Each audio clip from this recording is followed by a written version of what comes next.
She was 7 months pregnant when it happened. I was in the shed fixing the generator when I heard the door slam so hard it rattled the windows. Then a scream, my wife's voice. I dropped everything and ran.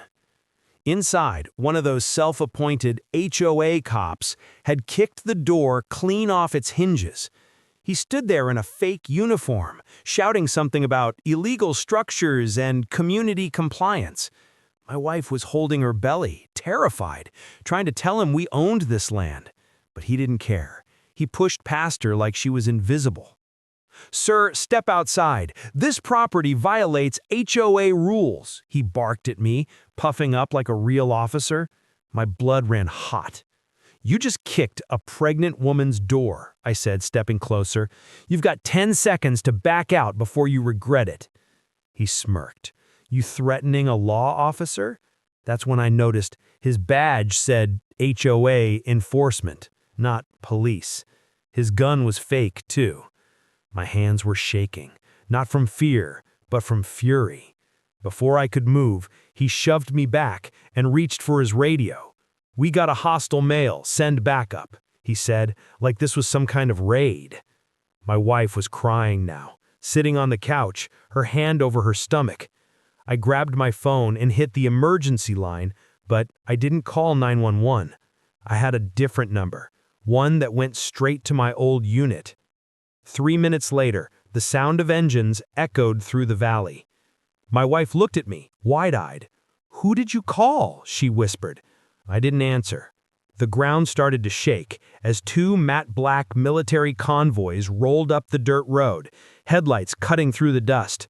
The HOA cop froze, staring as armed men stepped out wearing tactical gear, the American flag patch gleaming on their sleeves. I walked past him. "Calm now," I said quietly. "You wanted backup? Now you've got it." Want me to continue with the next section, where they reveal who I really am and what the convoys are here for? The fake cop's face drained of color the second those convoy doors opened. He tried to play it off, straightening his cheap badge, but his hands were trembling. One of the men in uniform, real uniform, walked up to him with the calm, cold kind of authority you only see in someone who's led missions overseas. "Name and unit," the soldier said flatly. The HOA cop stammered. I'm with the local enforcement division. HOA security." "HOA?" The soldier cut him off, stepping closer. "So not law enforcement. And you kicked down a civilian's door."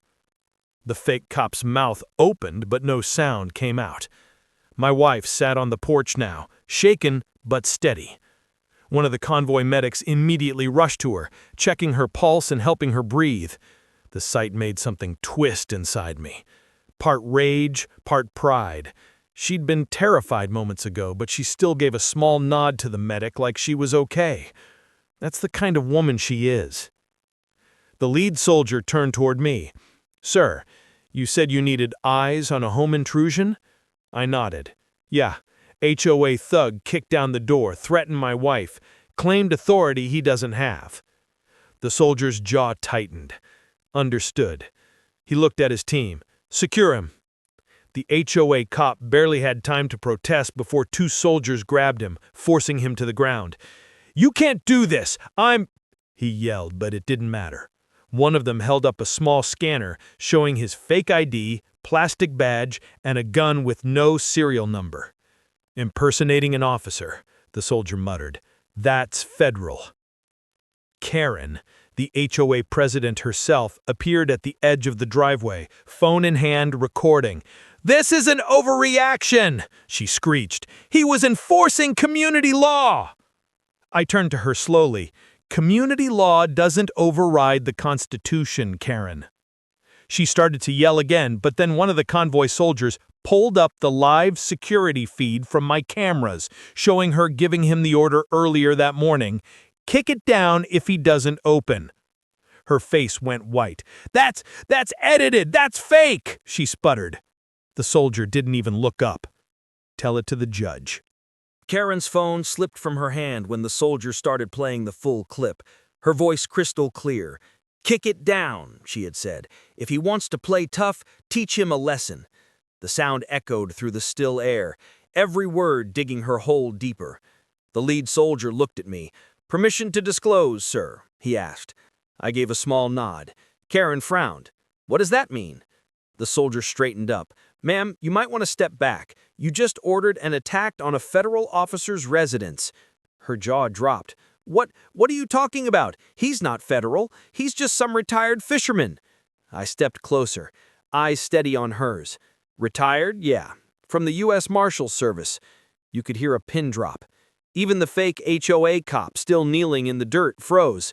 Karen shook her head, trying to regain that fake confidence. "You're lying. You can't just say that to scare me." The convoy's communications officer tapped his headset. "Verification code, Marshal Unit 79, confirmed active reserve status."